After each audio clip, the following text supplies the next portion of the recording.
Welcome to our channel. Today we're diving into the enchanting world of fairy tales with the classic story of Hansel and Gretel. Sit back, relax, and let's journey into this timeless tale. Once upon a time, in a small cottage on the edge of a dense forest, lived a poor woodcutter, his wife and his two children, Hansel and Gretel. Times were tough, and there was often not enough food to eat. One night, the woodcutter and his wife were discussing their plight. The stepmother, worried about their survival, suggested that they take Hansel and Gretel deep into the forest and leave them there. The woodcutter was heartbroken but eventually agreed, as he saw no other way. We cannot keep all these mouths fed. We must take the children into the forest and leave them there. I don't like it, but what else can we do? We have no other choice. Hansel and Gretel overheard their parents' plan.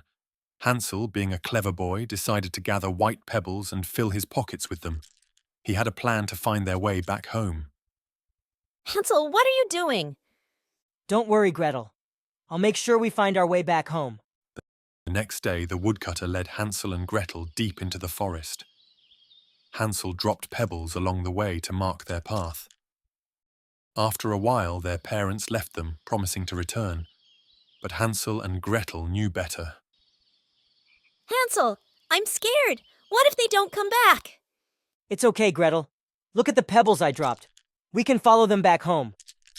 Using the pebbles as a guide, Hansel and Gretel found their way back home. Their stepmother was furious, but the woodcutter was relieved. A few days later, the stepmother insisted they try again.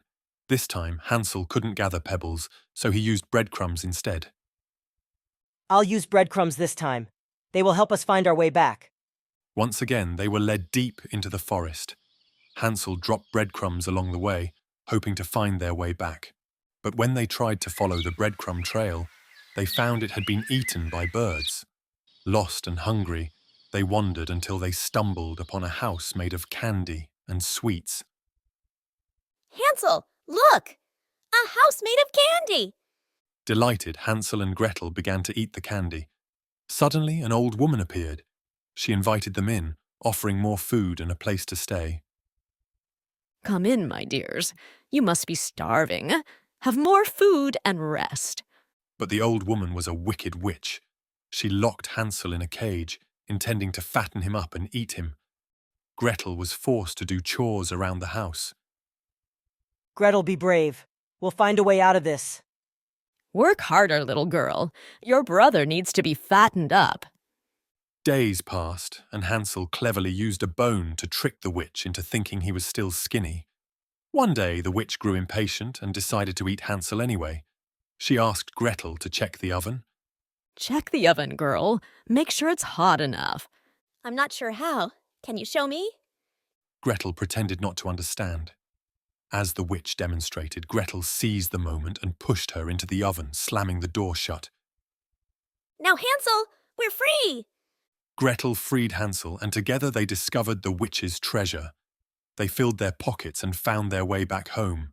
Their stepmother had left, and the woodcutter welcomed them with tears of joy. Oh, thank you, God, my children. You're safe and sound. With the treasure, they never went hungry again. Hansel and Gretel lived happily ever after, proving that courage and cleverness can overcome even the darkest times. Thanks for watching.